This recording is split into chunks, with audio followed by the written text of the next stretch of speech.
and some people were forced to violate the lockdown. 1.2 million cases throughout July 2021 as what Indonesia does to gain appreciation from the global community. The definition of over is when we, a human, can adapt to.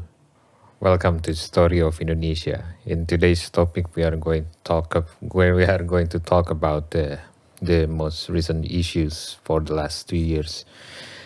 About Corona, COVID-19, and especially what happened in Indonesia. So, be patient with my pronunciation in this Story of Indonesia.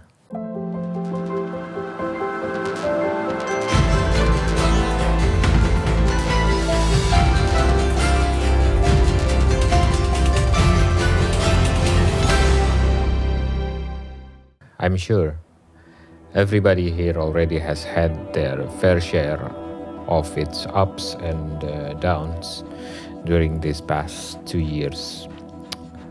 We have learned and conclude that humanity could overcome these viruses if everyone goes on with the health protocol and protects themselves and others by getting vaccinated. And what about Indonesia? This country is not exactly known for their discipline. Some people here is so stubborn by being a rebellious subject. But as we know in Shakespeare, rebellious subject is enemies to peace. So how could these people abide the health protocol? During the quarantine, I did not expect much of other fellow Indonesian citizens to conduct the health protocol.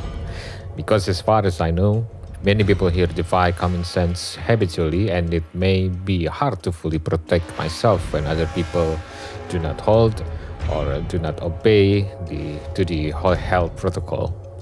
However, as of September 16th in 2021, the media spread the news that Indonesia has become one of the best countries globally tackling this pandemic.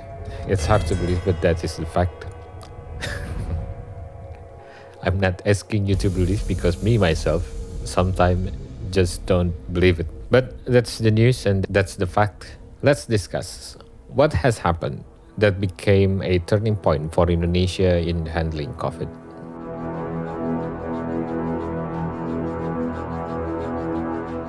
Apparently, the news spread from a statement by the spokesperson for the COVID-19 vaccination in Ministry of Health, Dr. Siti Nadia Tarmizi. She mentioned that according to a publication from ourworldindata.org by Johns Hopkins University, CSSE, COVID-19 data on September 12, 2021, Indonesia is being appreciated as it was declared that its COVID-19 handling was one of the best globally because of the reducing number of cases by 58% within 2 weeks. In addition, global media has also shown appreciation for Indonesia in succeeding on giving its 100 million dose of COVID-19 vaccines, a major milestone for one of the most COVID-affected countries in the world. And it's in a challenging archipelagic geography and a massive amount of 270 million people. And this good news automatically spread out through media and statements from higher-ups officials. But how did Indonesia manage to do this? From one country with high number of cases, what led Indonesia to reduce these cases by a high margin in such a short amount of time?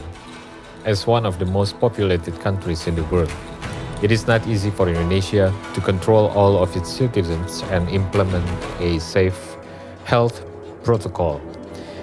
Differing conditions occurred during the first stage of the pandemic depending on the country's culture, size, and system, of course.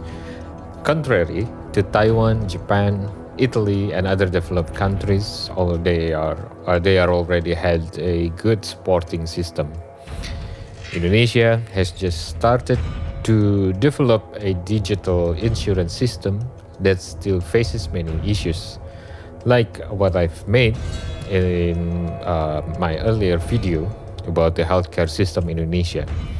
Here's the thing. While the lockdown suppressed the number of COVID-19 cases, in the other hand, people failed to realize its existence as it did not happen to anyone around them.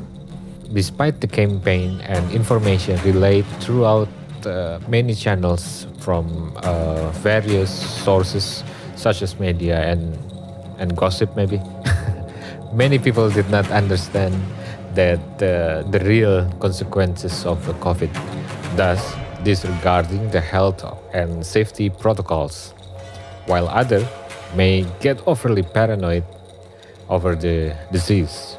Additionally, the lockdown hit the economy quite hard, and some people were forced to violate the lockdown in search of source of income. Many businesses went bankrupt, increasing the rate of work termination and dismissal, while some got a salary reduction.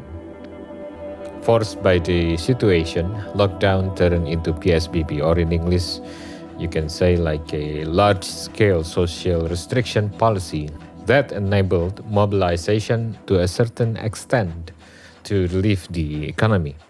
However, as most people were not vaccinated, lack of discipline and ignorance result in increasing COVID cases during this phase.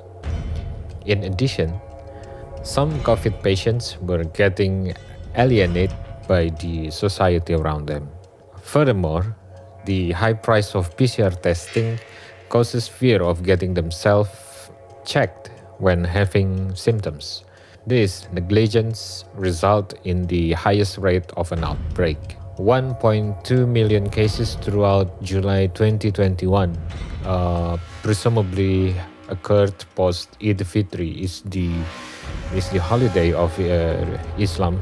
And when the travel restriction was revoked, massive mobilization of people across the country happened with the homecoming tradition, like Spider-Man homecoming.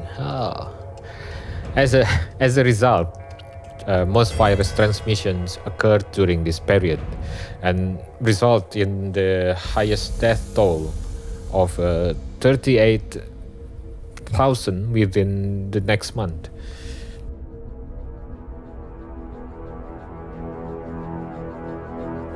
In this worst moment, people finally learned and heed the government message and campaign. The losses became a turning point for many people and changed their perspective towards the pandemic and the importance of health protocol and prevention measures.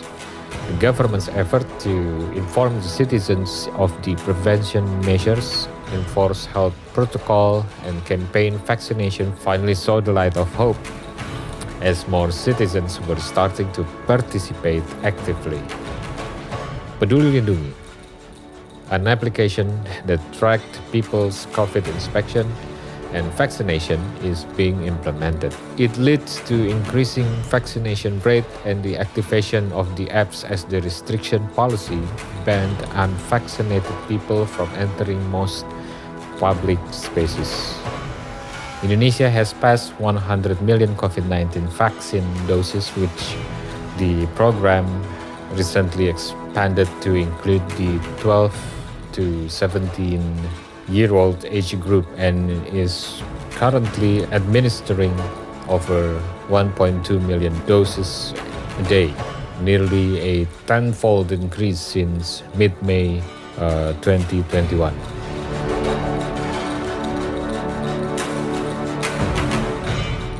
Nowadays, the new normal has finally become normal, where people have turned back to their activities while complying with the health protocol. The government commits to maintaining these positive trends by ensuring the availability of vaccines and their distribution, while also motivating society to comply with the health protocol and get vaccinated. And that, my friend, is what I concluded as what Indonesia does to gain appreciation from the global community. It was not something out of the ordinary. And it was not something out of the world. Actually, it's so basic like learning from experience, reflecting on mistakes, and changing perspective to finally adapt to the new normal. It is to listen to the government's command, comply with the protocols, and get yourself and the people around you vaccinated. Now, despite the current success in reducing the cases, the threat of new variants of the COVID-19 virus and the increasing rate of community activities makes it possible for the next wave of cases to occur. What we have done to suppress the number of cases needs to be maintained until the pandemic is over. And we don't know when. Some people have an opinion that the definition of over is when we, a human, can adapt to the existence of this virus, when we became powerful or stronger to deal with this virus or to live alongside these viruses. Okay, let's say something that will keep us in a good spirit. What we have gained through the war's experience should last for a long time ahead of our fights. Cliche, but I hope it works. I sincerely hope that there is something to be learned from today's content. So, see you in my next videos. Peace from Indonesia. Stay healthy. Be happy. I'm out.